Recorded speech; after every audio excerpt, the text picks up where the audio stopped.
Today we're going to show you how to make a Palm Sunday cross. For this you'll need to have some sellotape, a ruler, a pair of scissors and 2 strips of A4 pieces of paper that you've cut to about 1 centimetre in width and you've connected together using a little piece of your sellotape. Okay, so we'll move this out of the way just to make life a little bit easier to see. Okay, so for the first thing that you're going to do, we're going to get one end of your piece of paper and you're going to snip it to a point to be your guide to which piece of this piece of paper you're going to be using in order to make your Palm Sunday cross.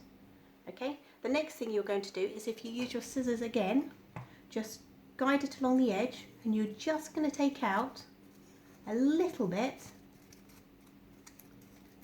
of this piece of paper, which will just make it easier, as you'll see when we come to the end of our craft. Okay, now we're ready for our first fold.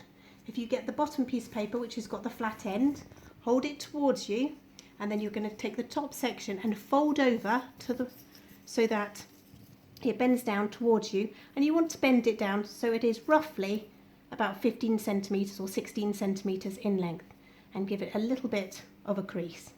Okay, so this means that the arrow that you had will be pointing downwards. Next we're going to be folding the front section over to the right. Now I like to make mine so they're roughly about 5 centimetres in depth. Okay, so you're going to make a nice crease in the middle.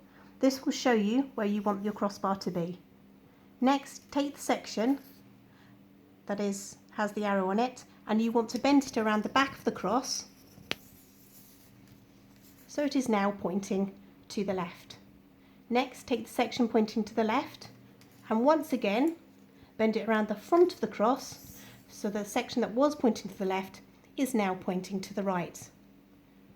For this next section, don't bend it. What I want you to do is very carefully turn it over in your hands so the section that was pointing to the right will now again be pointing to the left. You have to get the angled crease that you made earlier so that it's in the back of the cross, otherwise it will get in the way later.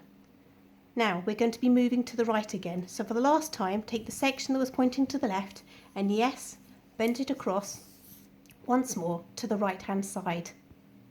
Now we're going to be making the first arm.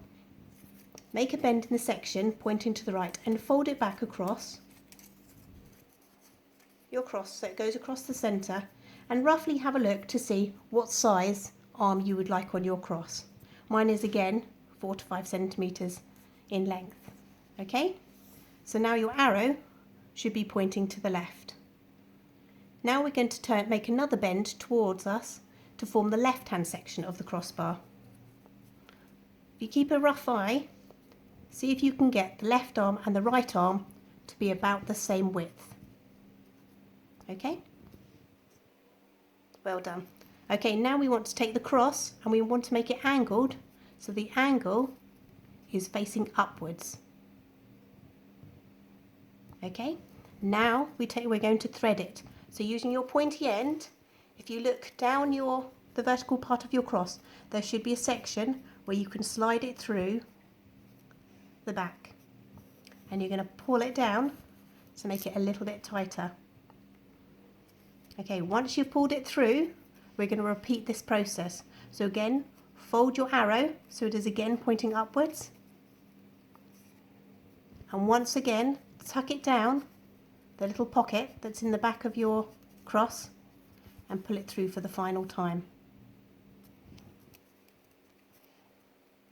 Once you've pulled it all the way through, make sure it's nice and snug and you've now completed your cross.